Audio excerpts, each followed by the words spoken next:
Guys आज मैं आप लोगों को कुछ ऐसे वाक्यों की इंग्लिश बताऊंगा जो आप लोग अक्सर बोलते या सुनते रहते हैं।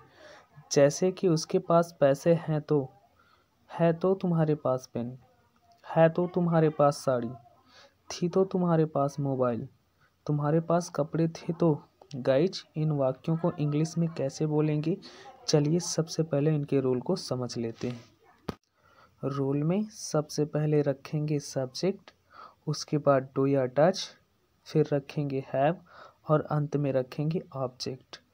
गाइज यहाँ आपको ये ध्यान देना है कि अगर सिंगुलर सब्जेक्ट होगा यानी एक वचन सब्जेक्ट होगा तो डज रखेंगे, अगर प्लूरल सब्जेक्ट यानी बहुवचन सब्जेक्ट होगा तो डू रखेंगे। तो चलिए इसको एग्जाम्पल की सहायता से और अच्छी तरह से समझ लेते हैं। पहला एग्जाम्पल है, उसके पास पैसे हैं तो, या इसको ये भी कह सकते हैं तो उसके पास पैसे, या ये भी कह सकते हैं उसके पास हैं तो पैसे। गाइज इन सभी को इंग्लिश में कहेंगे he does have money, he does have money. दूसरा एग्जाम्पल है, तुम्हारे पास पेन है तो, या ये भी कह सकते हैं है तो तुम्हारे पास पेन, या इसको ये भी कह सकते हैं तुम्हारे पास है तो पेन। इन सभी को इंग्लिश में कहेंगे you do have a pen, you do have a pen.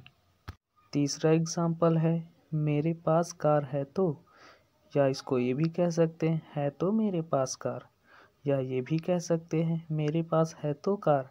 इन सभी को इंग्लिश में कहेंगे I do have a car, I do have a car. Guys अगला रूल है, इसमें हम सबसे पहले रखेंगे सब्जेक्ट, उसके बाद डिड, फिर हैव और अंत में रखेंगे ऑब्जेक्ट।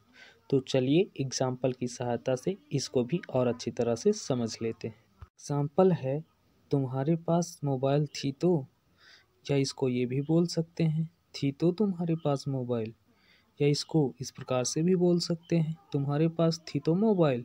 इन सभी को इंग्लिश में कहेंगे you did have a mobile, you did have a mobile.